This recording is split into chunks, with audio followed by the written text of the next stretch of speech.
Hello, YouTubers, friends, compatriots, bootlicker shills, debt slaves, serfs, peasants, vassals, minions, meat sacks. I'm usefully welcome, and I'm going to do a video today on the fact that everybody's lining up behind Trump now, and no surprise there. And specifically, I'm talking about the elite donor class, hedge funds, bankers, corporate heads. They are all lining up behind Donald Trump now, and they're going to pick who they anticipate to be the winner. So they're gonna start lining up behind him now early. So when the election happens, they're already in good grace. First thing I want to do though is make a correction to my video about the Trump verdict from yesterday.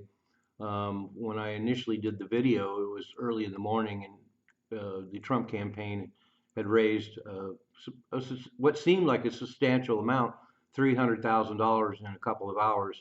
Well, by the end of the day, Trump set a one-day fundraising record, raising $52 million in 24 hours.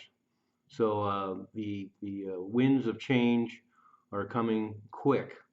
So what we have here is that the corporate heads and the bankers and the hedge funds, in spite of the market highs and the low unemployment rates, and of course the skyrocketing corporate profits they've enjoyed the last 4 years, they're going to line up behind Trump anyway. And that's not unusual if you go back and look at the records of where a lot of the bankers and the corporate heads and the hedge funds and a lot of the major donors, they generally contribute to both parties. They hedge their bets, so to speak. And so they don't really have any allegiance, as we know. They always win. So it doesn't really matter who is president to them, what administration is in there. They're going to do great. And we're seeing that again, although the numbers we're seeing now are pretty staggering. So they really want Trump to win. And they also like the fact that Trump is promising, of course, deregulation and lower tax rates for the rich. And that's a simplistic way to put it, because that just sounds like he's catering to the elite class. And I wouldn't really put it that simplistically. And the fact is that President Biden has also catered to the rich, and is also, as we see from the stock market, for example, he's also serving the elites, and that's something that's going to be a common thread, and I'll be talking about time and time again, because the fact is they win either way, and they uh, they don't really have any allegiances, so we need to get rid of that idea. But some of the people lining up are really interesting. Steven Schwartzman from the giant hedge fund Blackstone, and then we also have Bill Ackman, hedge fund manager, and Jamie Dimon from J.P. Morgan.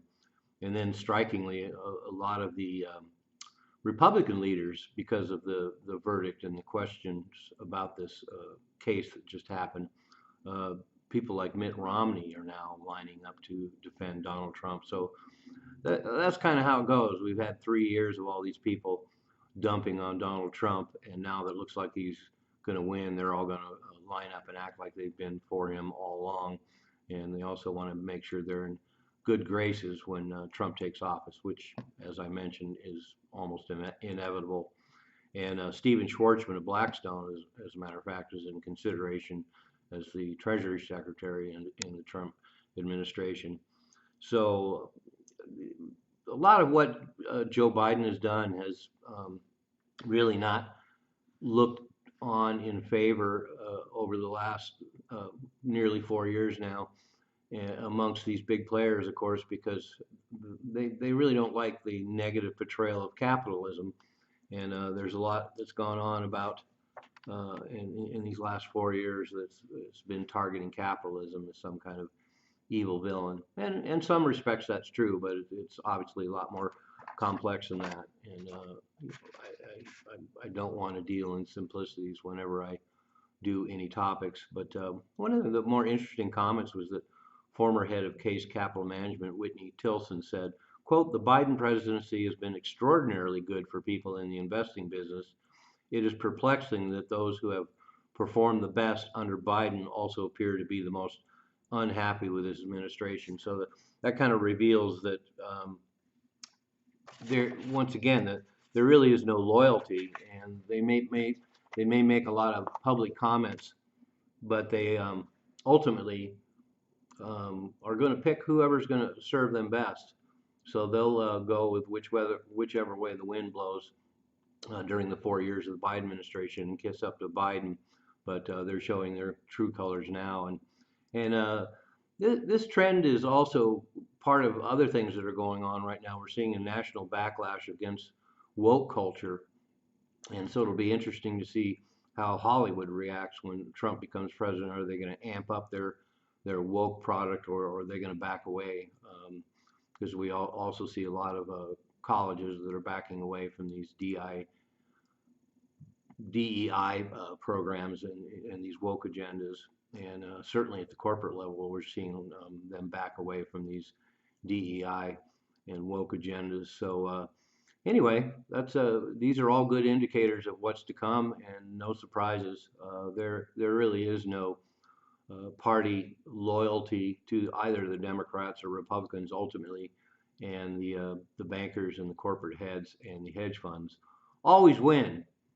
I'm a useful idiot. Don't you be one too?